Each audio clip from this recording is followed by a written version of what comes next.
दिन गुड़ी यानी विजय पताका फहराई जाती है। इस दिन लोग आम के पत्तों से घर को सजाते हैं। आंध्र प्रदेश, कर्नाटक व महाराष्ट्र में इसे लेकर काफी उल्लास होता है। सृष्टि के निर्माण का यह दिन एक भारतीय के लिए अहम है, जिसमें 12 महीने इस प्रकार हैं: चैत्र, वैशाख, ज्येष्ठ, आषाढ़, श्रावण, भाद्रपद, आश्विन, कार्तिक, मार्गशीर्ष, पौष, माघ, फागुन। तो अगर हम भारतीय संस्कृति यानी कि हिंदू कैलेंडर की बात करें तो हमारा नववर्ष गुड़ी पड़वा से ही शुरू होता है। एक धार्मिक मान्यता के अनुसार इसी दिन ब्रह्मा जी ने सृष्टि का निर्माण किया था, इसीलिए गुड़ी पड़वा नव संवत्सर भी कहलाता है।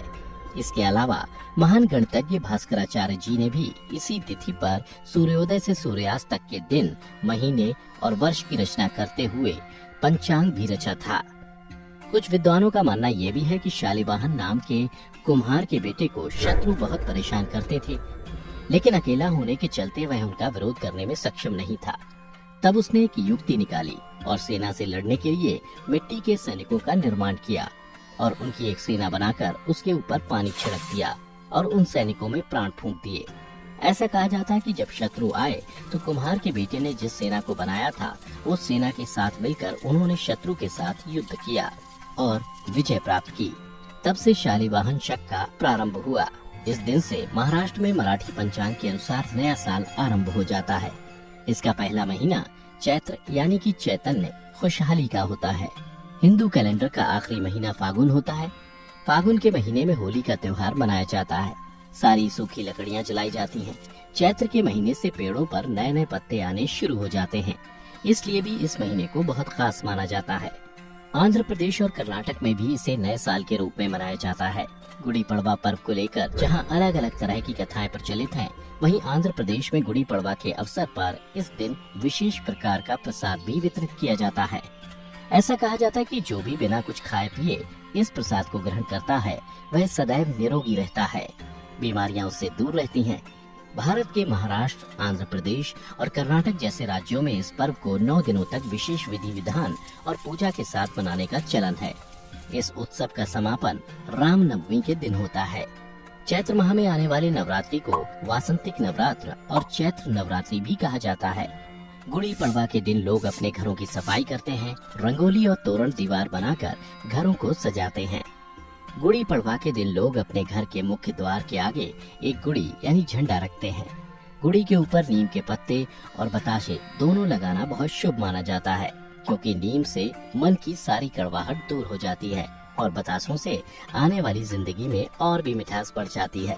गुड़ी पड़वा के इस पर्व पर तरह तरह के पकवान घर पर ही बनाए जाते हैं, जैसे कि श्रीखंड पूरी, बांसुरी पूरी, खीर पूरी या पूरन पोली जैसे कई पकवान बनते हैं।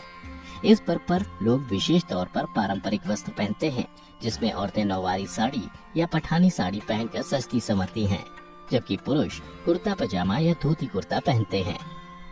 गुड़ी पड़वा की पूजा के लिए जिन चीजों की आवश्यकता है वो इस प्रकार है: फूल और कलर से रंगोली, कुछ खिले फूल, आम के पत्ते, लाल कपड़ा, नीम के पत्ते, नारियल, नया ब्लाउज का पीस, बॉर्डर वाली साड़ी या फिर चुन्नी, बताशे की माला, तोरण अर्थात गेंदे और आम के पत्तों की माला, मिठाई, पीतल, तांबे या चांदी का कलश, चौकी और 7 फीट लंबी बांस की डंडी।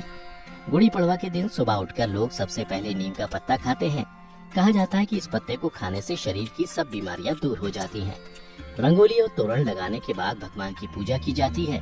इसके बाद गुड़ी लगाने या उभारने की तैयारी की जाती है। सबसे पहले एक बांस की डंडी लेकर उसे साफ करके एक नया ब्लाउज का पीस, बॉर्डर वाली साड़ी या चुन्नी लगाई जाती है। उसके ऊपर आम के पत्ते, नीम के पत्ते, फूलों की माला और बताशे की एक माला एक साथ बांध दी जाती है। इसके बाद गुड़ी के ऊपर तांबे, पीतल या चांदी के कलश को रखा जाता है। कलश के ऊपर स्वास्तिक चिन्ह और हल्दी कुमकुम लगाया जाता है।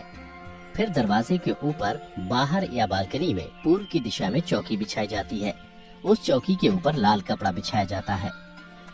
उस लाल कपड़े पर एक नारियल और फूल रखा जाता है। इसके बाद कुछ लोग गुड़ी स्थापित करने के लिए गमले का उपयोग करते हैं। फिर गुड़ी के सामने मीठे पकवान का भोग लगाते हैं।